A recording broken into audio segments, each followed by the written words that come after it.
Chapter 5. A Disappointing Day. "So," said Kamal, "you really think you saw her, do you?"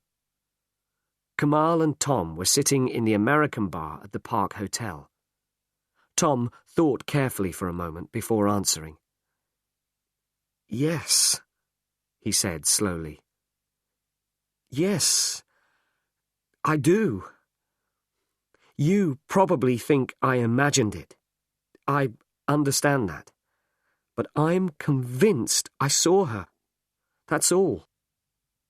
Kamal nodded.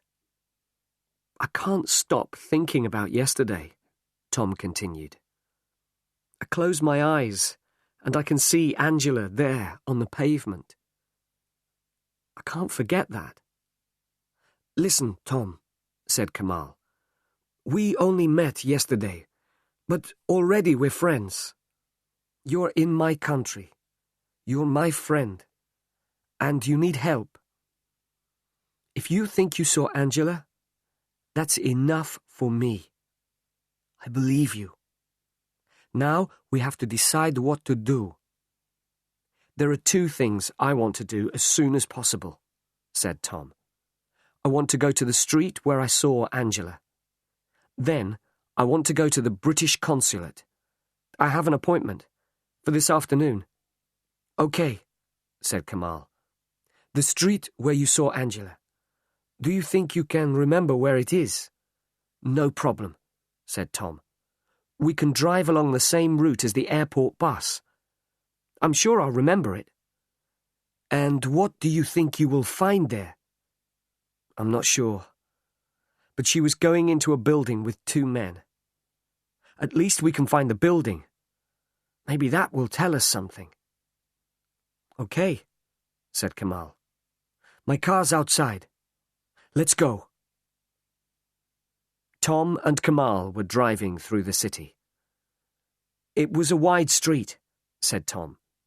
"We came to a roundabout after the traffic lights. We turned left, and then we passed an old aqueduct." "Aksaray," said Kamal.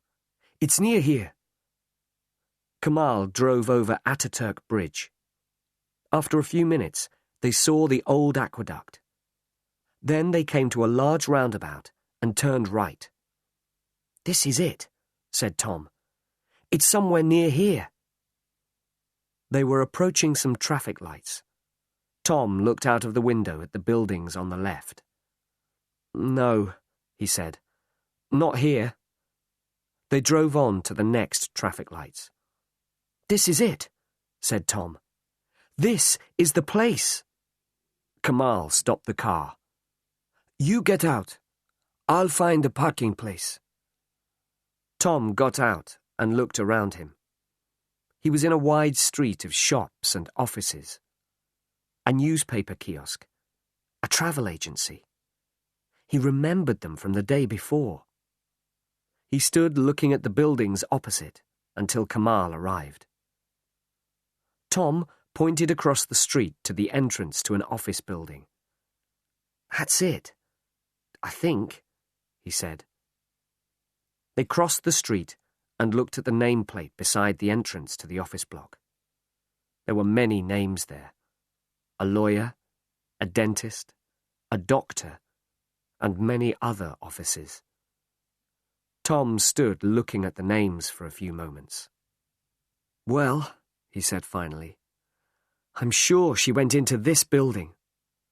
But which office was she going to? Was she going to see a lawyer? Or a dentist? Or a doctor? How do we begin to find out?" Kamal took his arm gently, and they walked slowly back to the car.